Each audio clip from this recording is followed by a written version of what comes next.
al'adar larabawa su alfahari suke da ciyaswa qabla al-islam, su alfahari suke da ciyaswa sabanin mutanen mu a yau sai a ce sai a ramadan ake ciyaswa. Su larabawa yana daga cikin ɗabi'arsu shine alfahari da mai da ciyas da mutane. Shi yasa da rana za su kunna hayaki, duk inda kaga hayaki ka je zaka ci ka sha, ka je zaka ci ka sha. Raƙuma ne gasassu da nama. Hina haza sunnabir nahnu nad'u fi mashtahtina jafala la tara adil fina yattaqi. In mun tashi kira muna kira jafala, al'umma muke kira, ba ma kiran mutum. Kowa ya zo ya ci ya sha, har alfahari suke da ciyarwa. Shi yasa a lokacin idan kai kyauta sai ce maka ta'iyun haza, bi ma'ana hatimu ta'i. Kun san hatimu ta'i? Allah ya ji kan malam. Hatimu ta'i shine kyauta da abin da ya mallaka na ƙarshe, tsabarin kyauta. Shine yake cewa idza kunta rabban lil khulus fala tada nabika yamshi halfaha ghayru raqibi anikha fa ardikhu fa in hamalathu fa zaka wa in kana aqabu fa aqib. Yace in kana tafiya da abun hawa kaga mabukaci yana tafiya ka dauke shi akan abun hawan ka, ma'ana kamar duk.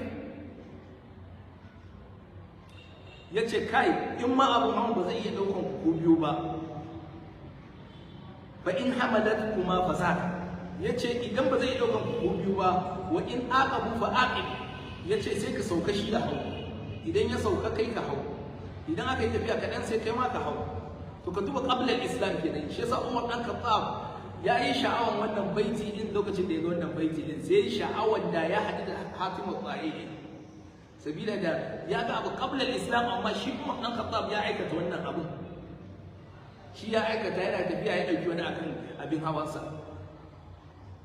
Shi yasa wani marubuci da ya zo yana rubutu sai ya ce walam ara hisanan illa lishaytan walam ara iblan lam ara iblan illa lishaytan wala sayyara illa lishaytan. Yace amma shi a yau bai ga wani abu ba, doki ba sai na shaytan, bai ga raƙumi ba sai na shaytan, bai ga mota ba sai ta shaytan. Domin menene? Domin ba sa yin wannan taimakekeniyar. Mutum zai wuce kan hanya ya ɗauke ka, ba a yi a yau, ko ana yi? Ba a yi. Amma ka duba qabla al-islam da ya.